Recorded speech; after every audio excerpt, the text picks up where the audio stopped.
Now to your voice, your vote. Today, President Biden met with Democratic allies at the White House and holding more public appearances and interviews, vowing to stay in this 2024 presidential race against Donald Trump. Now, it comes despite calls from some in his own party for him to step aside after his highly criticized debate performance last week. Em Nguyen has the latest tonight from Washington. A defiant President Biden staying the course, telling a Wisconsin radio show he's determined to beat Donald Trump in November, despite fallout from his admittedly poor debate performance last week. I had a bad night. I learned from my father, when you get knocked down, just get back up. Get back up. And, we're going to win this election.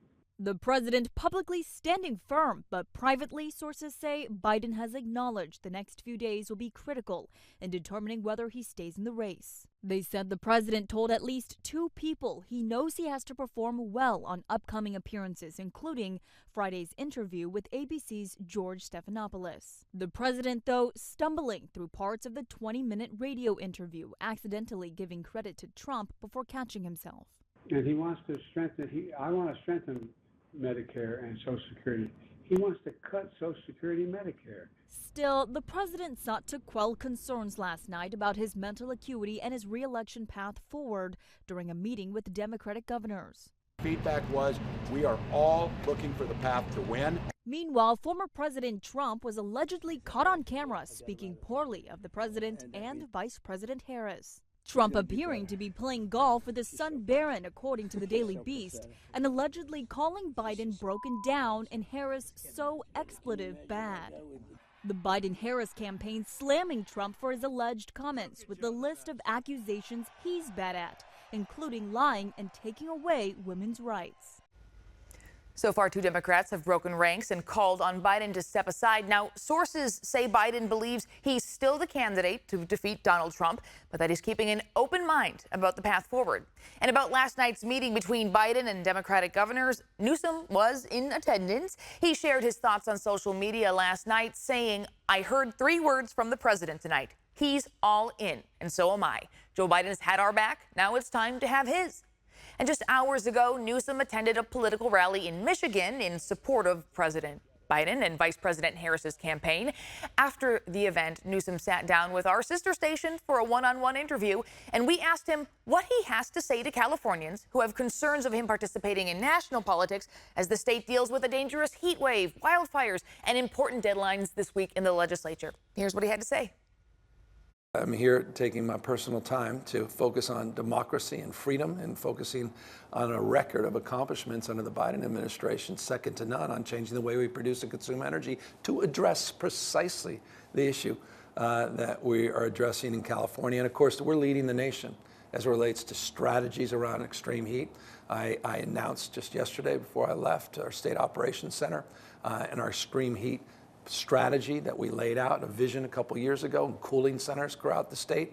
And so we put that plan into action, and we're doing as best we can. He also added that supporting Biden's campaign has a profound impact on our entire nation, including to help solve climate issues like the heat wave here in California.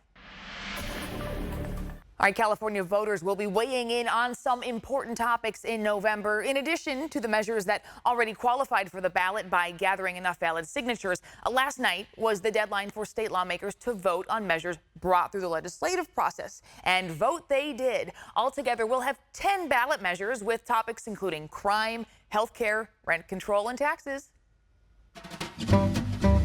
Of the 10 measures California voters will see on their ballot this fall, 5 came from signature gathering and 5 came from the legislature. Let's start with the latter. On Wednesday night, just hours before the legislative ballot measure approval deadline, state lawmakers added 2 bond issues to the ballot. Proposition 2 will ask voters whether to approve borrowing $10 billion to build and modernize K-12 schools and community colleges. And Proposition 4 will ask voters whether to approve borrowing $10 billion for climate programs, including drinking water, wildfire mitigation, and sea level rise. This would help offset some budget cuts.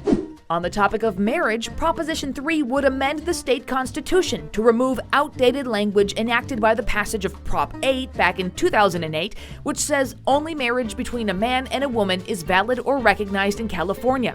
A federal court ruled the language unconstitutional in 2010, and Prop 3 would remove it. Proposition 5 is a constitutional amendment question that would make it easier for local governments to borrow money for affordable housing and infrastructure. Proposition 6, known as the End Slavery in California Act, would change the state constitution, which currently allows involuntary servitude as a punishment for crime.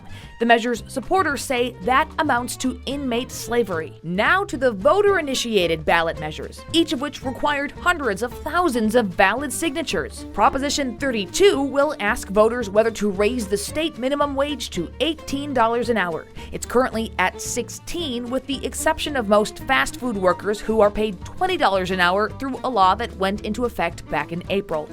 Proposition 33, known as the Justice for Renters Act, would allow for the expansion of rent control on the local level. Currently, the state limits that.